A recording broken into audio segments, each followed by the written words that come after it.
하고 가십시오. 나중에 얼마나 억울하겠어요. 그래서 지금 코리아 프리미엄으로 이제 가시는데 이게 코리아 프리미엄이 외국에서 볼 때는 한국 고평가라고 되게 안 하려고 하면 결국은 한국에서는 이 평가가 맞다고 하는데 바깥에서 볼 때는 고평가라고 하면 안 되잖아요. 그래서 그거를 추진을 하시려면 깡으로 들어가면 이제 복잡해지는데 가장 추진할 수 있는 방안은 결국 선진화 지수에 빨리 편입하는 겁니다. 그러면 시장에서 알아서 옥석을 가리게 되니까 여러 가지 문제가 해결됐고 그러지 않으면은 한국 고평가 이야기가 나오니까 그 점만 좀 얘기 안 하신 분들 몇 분 더 하고 마치시죠. 네. 에피바이오텍의 성종혁 대표님. 회장님께서 먼저 하시는 게 맞을 것 같아요. 아, 네. 시리즈 벤처스의 코넥스 협회 항창성 협회장님입니다. 대표해서 말씀드리겠습니다. 요즘에 코넥스 회원사가 굉장히 힘들어요.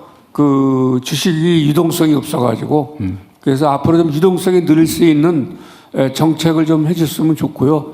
중소기업이니까 한 50억 정도만 일반 공마로 되면 좀 많이 거래가 돼서 살아날까 생각하고요. 마지막으로 이제 이 IT 바이오 로봇 여러 기업도 있지만 또 지방에 소지하는 기업들도 코넥스나 코스닥에 들어오도록 해서 지방에 일자리를 만들고 또 정적 일자리를 만드는 기업들이 많이 들어올 수 있도록 정책을 배려해 주시면 고맙겠습니다. 감사합니다. 네. 자본시장연구원의 이호섭 실장님. 예, 자본시장연구원의 이호섭입니다. 주가 누르기 방지를 위해서 상장기업 상증세 재산평가 시 현행 시가에서 그다음에 PBR처럼 재무정보 연계 방법으로 변경해서 주가 누르기 현상을 근절할 필요가 있다는 데는 적극 공감을 합니다.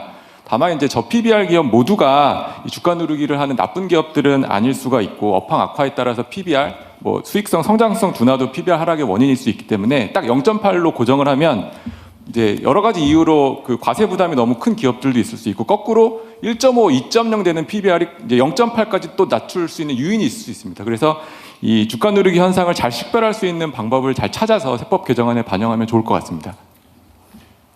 네. 또 꼭 말씀하시고 싶은 게 계실까요? 저희는 막 협업이 아주 잘 되네요. 네. 네. 짧게 말씀드리겠습니다. 사실 모험 자본 얘긴데요. 벤처 캐피탈들이 다 어려우시고 실제 이제 수익률이 제일 중요한 평가 지표일 텐데 사실 저희처럼 벤처나 이제 코넥스 기업들은 좀 더 많은 재정적인 지원이 좀 됐으면 좋겠고요. 그냥 간단하게 예시로 코넥스 펀드가 이제 많이 확대 운영되고 더 많이 지원해 주셔서 좋을 것 같긴 한데 내용적으로 보면 사실 코넥스 기업한테 지원이 안 되거든요. 다른 펀드도 마찬가지인데 주목적 펀드들이 있는데 그 주목적에 사용되기보다 이제 좀 수익률 위주로 좀 운영이 많이 되니까 그 주목적에 맞는 소외된 분들이나 이 기업들이 좀 좋은 뭔가 투자를 받고 재정적으로 이렇게 그런 보편적인 이런 지원을 받을 수 있어야 되는데 그게 좀 어려운 것 같습니다. 그런 부분에 대해서 좀 고민해 주시면 좋을 것 같습니다. 여하튼 코스피, 코스닥, 코넥스 이 시장들의 어쨌든 우리 국민들이 접근이 쉽도록 만드는 거, 그거는 제도적으로 할 수 있을 텐데 사실은 거기에 참여하는 기업들의 미래가 좀 확실해야죠. 결국 좋은 상품이라 해야 되는데 지금까지는 사실은 코스닥에 상장된 회사들 상당수가 저거 나중에 또 물리는 거 아닐까? 이런 걱정을 하게 하는 것들이어서 아마 쌓인 불신들이 지금의 현실을 만든 거 아닌가 싶어요. 하여튼 그거는 좋은 기업들, 잠재력 있는 기업들이 들어올 수 있게 하고 또 거기 잘 지원해서 실제로 좀 성장해서 나중에 돈이 되게 해야지 이게 안 되는 걸 어거지로 막 몰아가지고 한다고 될 일은 아니지 않습니까? 어쨌든 그 방법을 찾자는 게 오늘의 토론이니까요. 말씀하지 않으신 분 중에 하시고 싶은 분 하시고 가십시오. 네. 기회를 짧게 하십시오. 네. 한국 벤처 투자 2대2 대표님. 바로 부탁드립니다. 그동안 모태펀드에 대한 얘기를 많이 하셨는데 제가 답변을 못해서 몇 가지 말씀드리겠습니다.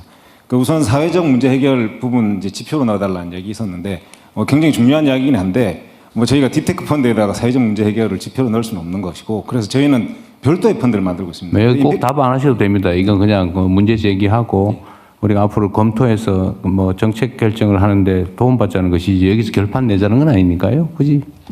예. 그다음에 또 한 가지 말씀드리면 제안이 아니면 굳이 뭐 말씀드릴 게 하나 답변하지 있는데요. 않습니다. 지금 지역 투자 부분 이야기를 안 했었는데 그 저희가 지역 상장 펀드를 저희가 5년간 2조 원 규모로 지금 만들려고 하고 있습니다. 근데 올해 신청을 받아 보니까 12개 지자체가 신청을 했습니다. 근데 저희는 그 다 만들어 드리고 싶은데 예산이 조금 부족한데 저희 추경 반영해서 열심히 하고자 하니까 적극적으로 밀어주셨으면 고맙겠습니다. 네. 네, 오늘 말씀 안 주신 시리즈벤처스 대표님, 케미폴리오 대표님, 그리고 키움증권 리서치 센터 팀장님 계신데 그중에서 발언하시고 싶은 분 계실까요? 네, 키움증권 리서치 센터의 허혜민 팀장님 발언 부탁드립니다. 네, 저는 실무단에서 좀 말씀을 드리고자 하는데 아까 패널 기업 쪽에서 말씀하신 것 중에 IPO 락업 관련해서 혜택을 주셨으면 좋겠다고 하셨는데 사실 실무단에서는 유니콘 기업이 너무 락업이 돼서 올라오는 경우 유통 주식수가 적기 때문에 오히려 가격 이상 현상이 발생할 수 있습니다. 그런 부분이 기관 투자자분들이 좋은 기업을 사고 싶은 데 있어서 좀 어려움이 있다는 말씀 드리고요. 또 하나는 애널리스트 실무단에서 말씀을 드리고자 하는데 투자 정보 교류가 굉장히 활발해지면서 개인 미디어나 SNS의 시장 영향력이 제도권을 크게 상회하는 현상들이 많이 발생하고 있습니다. 근데 현재 규제나 제도는 이제 과거의 제도권에 머물러 있기 때문에 투명성의 사각지대에 놓여 있고 정부 제공의 책임 구조를 재설계해야 된다고 생각합니다. 이상입니다. 네. 간단하게 마지막 말씀하십시오. 네. 코스닥 협회 이동훈 협회장님. 안녕하십니까. 코스닥 협회 이동훈입니다. 먼저 지난해 그 코스닥 활성화 정책을 통해서 기관 투자자 진입 여건을 개선해 주신 점에서 깊이 감사드립니다. 미국의 애플이나 엔비디아는 나스닥을 떠나지 않습니다. 하지만 우리나라의 코스닥에 상장된 기업 중에 큰 규모로 성장한 회사들은 코스피를 이전하는 경향들이 있습니다. 그래서 이것을 코스닥에 잔류하는 것이 굉장히 유리하도록 코스닥의 정체성을 높이기 위해 그런 정책을 좀 펴주십사고 부탁을 드립니다. 그리고 규제 환경도 한 가지 말씀을 드리면은 코스피와 코스닥이 덩치와 체급이 다른데 규제는 똑같이 가고 있습니다. 그래서 코스닥에는 성장 쪽에 투자할 여력이 많이 필요하기 때문에 규제를 체급별로, 사이즈별로 좀 차별화해 주십사 당부를 드리고요.